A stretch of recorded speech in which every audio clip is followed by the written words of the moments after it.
Welcome to Travel with Danny and MJ. I'm Mary Jane. And I'm Danny. We're traveling the world with just carry-ons and a backpack each. Follow along on our adventures ahead. One of the great things about Istanbul is you can get around so easily, either trams or buses or the ferries. And we can go from the European side to the Asian side. And one of the places we went and spent a full afternoon, really, was Kadıköy on the Asian side. We saw all the sights to see, and we could have done a bunch of shopping, but we walked around and saw all the things, the sights the there. famous bull, a very old mosque, the big square that they have, and lots of markets of all kinds of things. Yeah. Food and shoes and clothing and everything. Have a look. All right, we're in Kadıköy. This is the neighborhood on the Asian side of Istanbul. Mary Jane says this is her first official day in Asia. First time in Asia. My first official day, yeah. Because we did our medical, right. But now we're just walking along the water here. We're going to go to the Kadıköy Square and check it out.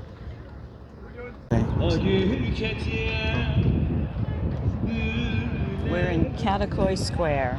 It's the vibrant heart of Istanbul's Asian side, and it's said to be a dynamic hub where modern life, deep-rooted history, and bohemian spirit all converge.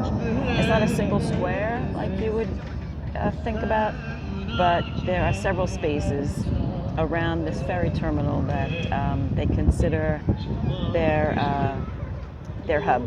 There's a bull statue we're going to see, and we're near the entrance to two other neighborhoods that we're going to explore.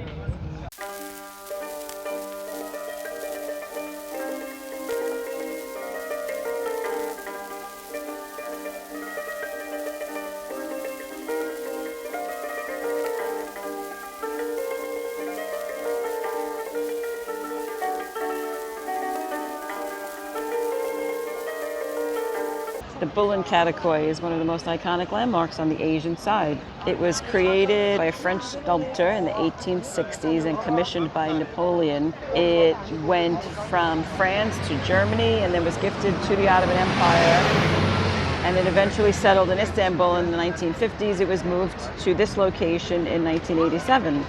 So this is a cultural landmark. Locals, it's a meeting point, a protest site. People will say, let's meet at the Bull.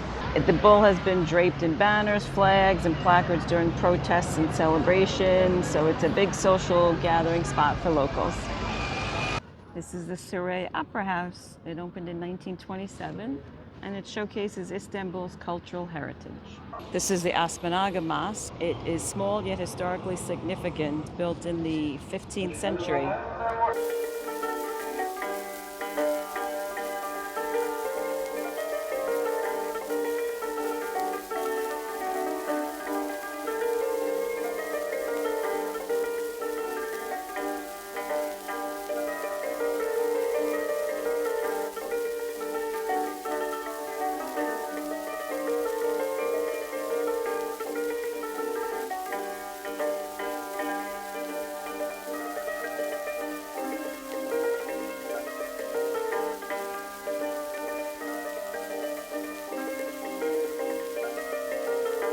We stopped for a drink, Coke and a tea here in the Moda section, right along the water. It's a beautiful park setting right above the line. Let's just see them on the right.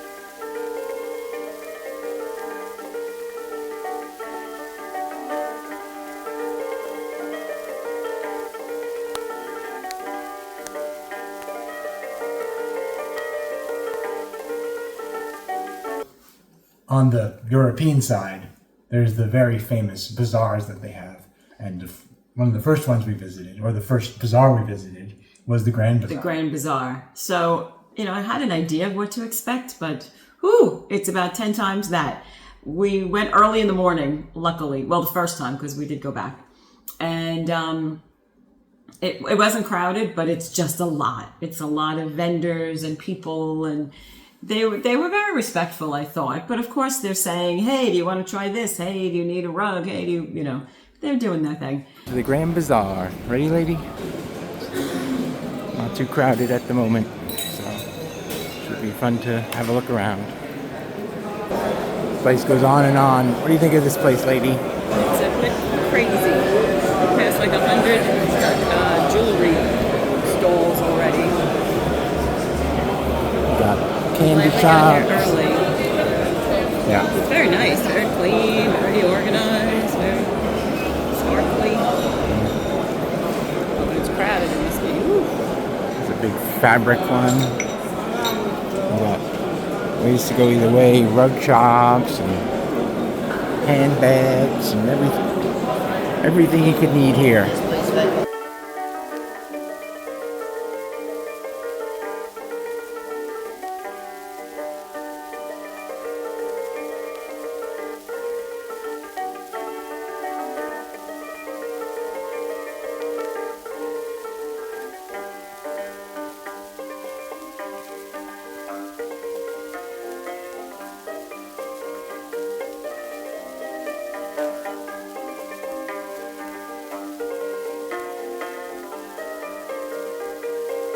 And then we went to the Spice Market, which is all of that in sensory overload. I wish there was smell-o-vision because you would love it. It's a lot, and it does get repetitive, but really, really cool place to check out. You cannot miss the bazaars when you go to Istanbul. Now we're going into the Spice Bazaar to check out this place as well. We went to the Grand Bazaar, and now it's a different one.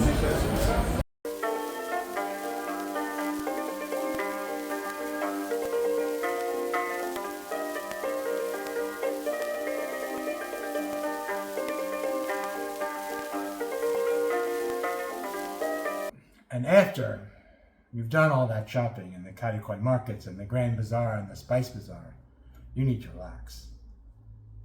And here's how we relaxed.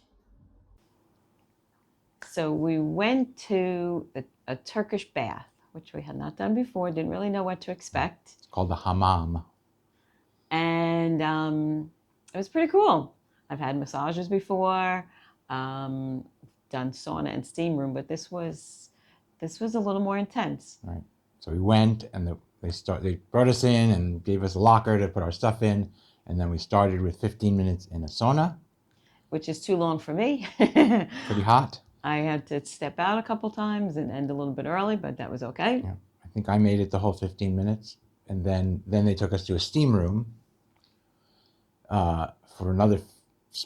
Was supposed to be 15 minutes. Neither of us stayed. They actually asked us if we were done. Yeah. Before 15 minutes, and we were. I was done. I don't even know how long I lasted. Right. 5 minutes, maybe 10 minutes. So that was okay. And then started the new adventures. They brought us into a room that had a big marble slab, and we had watched. I had watched some videos, so I kind of knew what to expect. We laid on that. Right. It was warm. It was not. Yeah, it was not a cold slab. We had our Turkish towels around us, so that was comfortable. And then we knew what to expect, what the treatments were going to be, which we knew was a scrub and a foaming, but had not done that before. So the first thing, though, we're laying there, and I could hear water running, and all of a sudden they're dumping buckets of water on us to get us wet. So that was like, but it was warm water, so it felt really good. But I never had a bucket of water come over my shoulder, right side, left side. She held my nose. Water comes over your head. So that was the way that started. And then they started scrubbing. Right. They see, and then they scrub you pretty aggressively, but it felt good. It was did. like, yeah. I thought it might be too much, but it wasn't. It was good. Felt like I was getting exfoliated. So that was good. And then after that's done, they come like they get these kind of bags of foam, and they cover you with foam, like completely covered with foam, and then they're just kind of massaging the foam into you. Yeah, something like, we'll have to show you a photo because you can't. You'll see a picture. You can't even.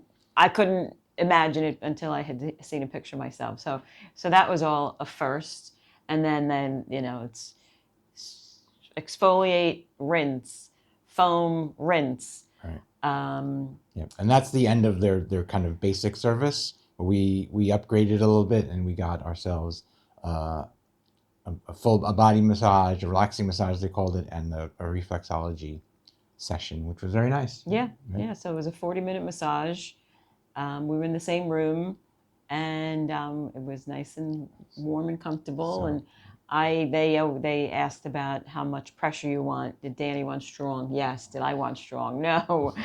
I just took normal, which was just enough for me. It was good, and the reflexology was really good. That felt really strong. So. Yeah, and he found a knot in my calf that he just killed me on. Work done. It was great, but at the end, it was really good massage that we had. And then at the end, they took us back. We get dressed. They give us a little tea service. Tea and juice and water and a little cake and a little gift. So it was all very nice. They even, in the course of that, because you get soaked, washed my hair, foamed my hair, I guess. I don't really know. So I wasn't looking my best by the time it was over. But when we were having the tea, we sat and relaxed for a few minutes. Something like, we'll show you a picture for that. But it was nice. I highly recommend going to a The whole thing Hammam. took a little over 2 hours in total. We weren't rushing. They weren't rushing us. One funny thing is that part of it was we were going to get picked up from our accommodation. So we were waiting outside for the car to come, and a gentleman comes by, walks into the lobby, walks out, gets on the phone, like confused. He wasn't in a car. He just came walking, and it was walking distance from where we were staying. So he just led us on a little and walk. He said it's just a 5-minute walk, and it was pretty much all uphill, which we had actually walked that way, but following the guy at his pace. By the time I got there, I was sweating. So the massage and everything felt really good. I would definitely do it again. Yeah, it's all very good. Yeah. Yeah. And what did we pay? Part it was a discount on the tourist pass we got, so it was 30 euros off. It was 95 euros total, but we only paid 65 euros each for the service. Plus we tipped at the end. Yeah, it was definitely worth doing. So if you come to Turkey, I definitely recommend you go to a hammam for a Turkish bath. It was good. Thanks for shopping with us. And we'll see you soon. Thanks for traveling with Danny and MJ. We look forward to seeing you on our next adventure.